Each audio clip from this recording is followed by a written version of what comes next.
राधे राधे दोस्तों, कैसे आप सब। स्वागत है आप सबका मेरे द 10 मिनट शो में। हमने पिछले क्लास में प्रस्तावना से रिलेटेड कुछ बिंदुओं को देखा था। आज के लेक्चर में हम उसके आगे उसको कंटिन्यू करेंगे। तो आइए स्टार्ट करते हैं। हमने कल प्रस्तावना की भूमिका के बारे में जाना था, उसकी क्या आवश्यकता है ये जाना था, उसका निर्माण कैसे हुआ ये जाना था, किस देश से क्या लिया गया ये जाना था, और कुछ लोगों ने उसे क्या संज्ञाएं दी ये हमने पढ़ा था। आज हम पढ़ेंगे सत्ता का स्रोत। ये जो प्रस्तावना हमारी प्रस्तावना है, इसमें जो सत्ता का स्रोत है मतलब sources of authority. Sources of authority का मतलब यही होता है कि जो अधिकार है उसका सोर्स कौन है। तो भारत में जो नियंत्रण और अधिकार का मुख्य स्रोत है वो हम खुद हैं, we the people of India. ठीक है, यहां देखिए लिखा हुआ है सत्ता का स्रोत इन शब्दों से होता है, we the people of India, हम भारत के लोग, है ना।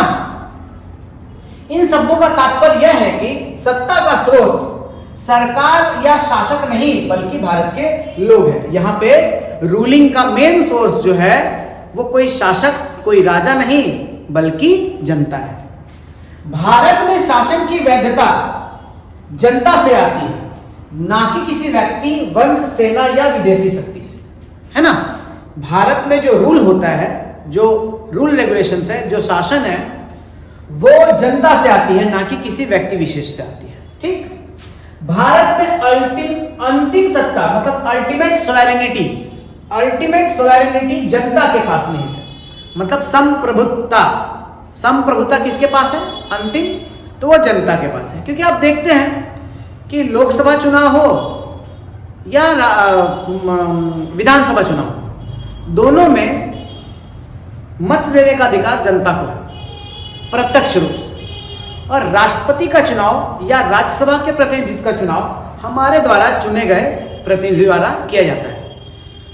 तो या तो डायरेक्ट या तो इनडायरेक्ट जो रिप्रेजेंटेटिव चुने जा रहे हैं वह जनता के द्वारा ही चुने जा रहे हैं, है ना। तो यहां पर हमारे देश में शासन किसके द्वारा चलाया जा रहा है? जनता के द्वारा चलाया जा रहा है। जनता ने अपने चुने हुए प्रतिनिधियों के माध्यम से संविधान बनाया है और उन्हें शासन की शक्तियां प्रदान की है। मतलब हम जिसे चाहते हैं, जनता जिसे चाहती है, वैसे को अपना रिप्रेजेंटेटिव बनाया है और सत्ता उनके हाथ में दी है कि भाई तुम मेरे ऊपर, अब मैंने तुम्हें बनाया है और तुम मेरे पर रूल करो, क्योंकि वो मेरे द्वारा ही चुने गए हैं। तो इसीलिए कहा गया है कि उन्हें शासन की शक्तियां प्रदान की है कि तुम ही में मुझे चलाओ। ठीक, तो ऐसा नहीं है कि वो जिसे आप चुनकर बनाए हो वो अब देश अपनी मर्जी से जैसा मन चाहे वैसा चला सकता है। अगर ऐसा है भी तो 5 साल के बाद सत्ताधारी को हटाने का अधिकार भी जनता के पास है।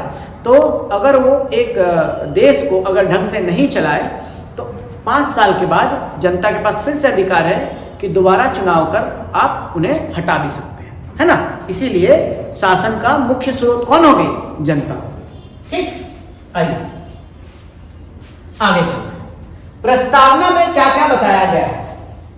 तो प्रस्तावना में कुछ बातों की घोषणा की गई है। जैसे पहले, संविधान की शक्ति का स्रोत कौन है?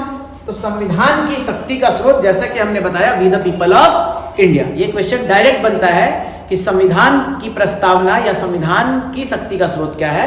तो आंसर होगा भारत के लोग, है ना। संविधान जो है तो जनता द्वारा बनाया गया है, इसीलिए हम ही लोग इसके स्रोत हैं, we the people of India.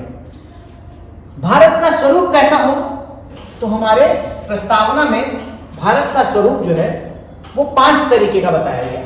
पहला है सोवेरेन मतलब संपूर्ण प्रभुत्व, दूसरा है सोशलिस्ट, तीसरा है सेक्युलर, चौथा है डेमोक्रेटिक और 5वां है रिपब्लिक, है ना। याद कर लेंगे ये। पहला है संपूर्ण प्रभुत्व संपन्न, मतलब सारी पावर हमारे देश में हमारे पास ही होगी, हमें कोई दूसरा रूल नहीं कर सकता, ना अमेरिका ना चाइना, संपूर्ण प्रभुत्व हमारे हाथ में हो। ठीक, भारत के हाथ में। सोशलिस्ट मतलब समाजवादी एक बहुत डीप विचारधारा है। ऐसे अभी नॉर्मली अगर समझना हो तो आप ये समझ सकते हैं कि समाज में ऐसे विचारधारा, मतलब ये संविधान ऐसी विचारधारा रखकर बनाया गया है कि धन का समान वितरण हो सके, समाज में सबके पास धन का समान वितरण हो सके, मतलब अमीर और गरीब के बीच का जो डिफरेंस है उसको कम किया जा सके, ऐसा समाज हो, ऐसी सोच के साथ प्रस्तावना में समाजवादी वर्ड को डाला गया। सेक्युलर का मतलब पंथ निरपेक्ष या धर्म निरपेक्ष, मतलब किसी एक धर्म का बोलबाला नहीं, सभी धर्म को बराबर इक्वलिटी रेस्पेक्ट दिया जाएगा। डेमोक्रेटिक मतलब लोकतांत्रिक, मतलब लोगों का शासन, है ना, गणराज्य। तो ये 5 बातें जो है ये बताई गई है कि भारत का स्वरूप कैसा हो। आइए अगर क्वेश्चन आ जाए कि प्रस्तावना में कितने तरह की जस्टिस की बात की गई है, कितने तरह की न्याय की बात की गई है, तो न्याय जो है वो 3 तरह की न्याय की बात की गई है, सोशल, इकोनॉमिक और पॉलिटिकल, है ना। सोशल, इकोनॉमिकल और पॉलिटिकल। सोशल का मतलब होता है सामाजिक न्याय, मतलब समाज में सबको भाई न्याय मिलना चाहिए, चाहे वो किसी भी वर्ग का हो। दूसरा आर्थिक न्याय भाई वही हुआ कि धन का समान वितरण, ऐसा नहीं कि आर्थिक रूप से कोई बहुत ज्यादा संपन्न हो जा रहा है और किसी के पास खाने के लिए भी कुछ नहीं हो पा रहा है, तो ये आर्थिक न्याय सबको मिले। और राजनीतिक मतलब पॉलिटिकल न्याय, है ना। तो कितने तरह के न्याय की बात हुई? 3 तरह की, सामाजिक, आर्थिक और राजनीतिक। उसी तरीके से अगर लिबर्टी की बात की जाए, स्वतंत्रता की बात की जाए कि प्रस्तावना में कितने तरह की स्वतंत्रता की बात की गई है, या हमारा संविधान जो है उसकी जो प्रस्तावना है उसे कितनी तरह की स्वतंत्रता को ध्यान रखकर बनाया गया है, तो होगा 5 तरह की स्वतंत्रता। विचारों की स्वतंत्रता, अभिव्यक्ति की स्वतंत्रता, ये यहाँ पे विश्वास होगा, आप इसको करेक्ट कर लेंगे, विश्वास की स्वतंत्रता, धर्म की स्वतंत्रता और उपासना की स्वतंत्रता, है ना। मतलब थॉट्स, एक्सप्रेशन, बिलीफ, फेथ और वर्शिप, है ना। कोई भी आप किसी की भी उपासना कर सकते हैं, है ना। आप कोई भी धर्म मान सकते हैं, अपना कोई भी बिलीफ मान सकते हैं, अपने आप को व्यक्त कर सकते हैं और अपनी विचारधारा आप स्वतंत्र रूप से जैसा विचार करना चाहें विचार कर सकते हैं। अगर समानता की बात करें तो 2 तरह की समानता की बात की है। एक प्रतिष्ठा, ये भी गलत लिखा हुआ है, इसको भी आप करेक्ट कर लेंगे। स्टेटस मतलब प्रतिष्ठा मतलब स्थिति की बात की गई कि सबकी स्थिति समान है ना। और अपॉर्चुनिटी मतलब सभी के लिए समान अवसर, सभी के लिए समान अवसर, है ना। अगर गवर्नमेंट कोई वैकेंसी निकाल रही है तो सबके लिए समान अवसर में निकाले, या कोई भी अपॉर्चुनिटी लोगों को दे रही है तो समान अवसर सबको मिलने चाहिए, है ना। तो न्याय 3 तरीके का, कौन कौन? सोशल, इकोनॉमिकल और पॉलिटिकल। स्वतंत्रता कितने तरीके की? 5 तरीके की, थॉट को लेकर के, एक्सप्रेशन को लेकर, बिलीफ को लेकर, फेथ को लेकर और वर्शिप को लेकर, मतलब विचार, अभिव्यक्ति, विश्वास, धर्म और उपासना। स्वतंत्रता हो गया। समानता कितने तरीके का? 2 तरह की समानता की बात की गई है, एक प्रतिष्ठा और दूसरा अवसर, मतलब स्टेटस के लिए इक्वलिटी और दूसरा अपॉर्चुनिटी, दोनों में इक्वलिटी। और है फ्रेटर्निटी। फ्रेटर्निटी का मतलब बंधुता, मतलब भाई भाईचारा, एक दूसरे से मिलकर रहने की बात की गई है ना। तो इन आदर्शों के बारे में बात की गई है ये प्रस्तावना में, है ना। तो इनसे हुआ क्या? जिससे व्यक्ति की गरिमा, राष्ट्र की एकता, राष्ट्र की अखंडता सुनिश्चित, है ना। डिग्निटी सुरक्षित रहे, यूनिटी और इंटीग्रिटी, डिग्निटी, यूनिटी, इंटीग्रिटी ये सुरक्षित रहे, है ना। ऐसा हमारे प्रस्तावना में लिखा गया। चलिए आगे चलिए। आगे है, क्या प्रस्तावना संविधान का भाग है? इसको लेकर के हमारे सुप्रीम कोर्ट ने बहुत पहले एक जजमेंट दिया था। बेरुबाड़ी यूनियन एक केस है, 1960 में एक केस आया था हमारे सामने। तो उस केस पे भी नहीं जाते हैं, उस पर एक डिटेल वीडियो बाद में मैं लेकर आऊंगा। फिलहाल आप इतना समझिए कि सुप्रीम कोर्ट ने उस फैसले में यह कहा था कि प्रस्तावना जो है वो संविधान का भाग नहीं है, मतलब प्रस्तावना को संविधान से बाहर रखा गया। ठीक, ये फैसला बिल्कुल सही नहीं था। और आगे चलकर फिर एक केस आया सामने, केशवानंद भारती केस। ये केशवानंद भारती केस जो है, इसमें फिर से सुप्रीम कोर्ट ने अपने फैसले को बदलकर ये कहा कि प्रियम्बल जो है ये is a part of constitution. Preamble, प्रस्तावना जो है संविधान का अभिन्न अंग है ना, इंटीग्रल पार्ट, बिल्कुल ठीक। ये आप ध्यान रखेंगे, इन दोनों से क्वेश्चन आता है कि किस केस में ऐसा कहा था सुप्रीम कोर्ट ने कि प्रस्तावना संविधान का भाग नहीं है, तो आंसर होगा बेरुबाड़ी यूनियन केस। और किस जजमेंट में, लैंडमार्क जजमेंट में सुप्रीम कोर्ट ने ये कहा था कि प्रस्तावना जो है हमारे संविधान का अभिन्न भाग, अभिन्न अंग है। तो ये होगा केशवानंद भारती केस। ठीक, आगे चलते। अच्छा, केशवानंद भारती केस में सुप्रीम कोर्ट ने ये भी कहा था कि बेसिक स्ट्रक्चर डॉक्ट्रिन, मतलब कहने मतलब संविधान के मूल ढांचे में आप कोई परिवर्तन नहीं कर सकते। आप संविधान में संशोधन तो कर सकते हैं, लेकिन मूल ढांचा, बेसिक जो स्ट्रक्चर है वो नहीं चेंज होना चाहिए। ठीक, ये भी केशवानंद भारती केस में उन्होंने कहा।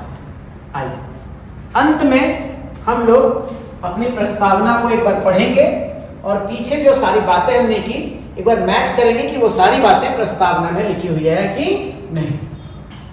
तो भाई, प्रस्तावना को उद्देशिका भी कहा जाता है। तो आइए, भारत का संविधान, उसकी उद्देशिका यहां लिखी गई है, इंग्लिश में प्रियम्बल कहते हैं। एक बार पढ़ते हैं।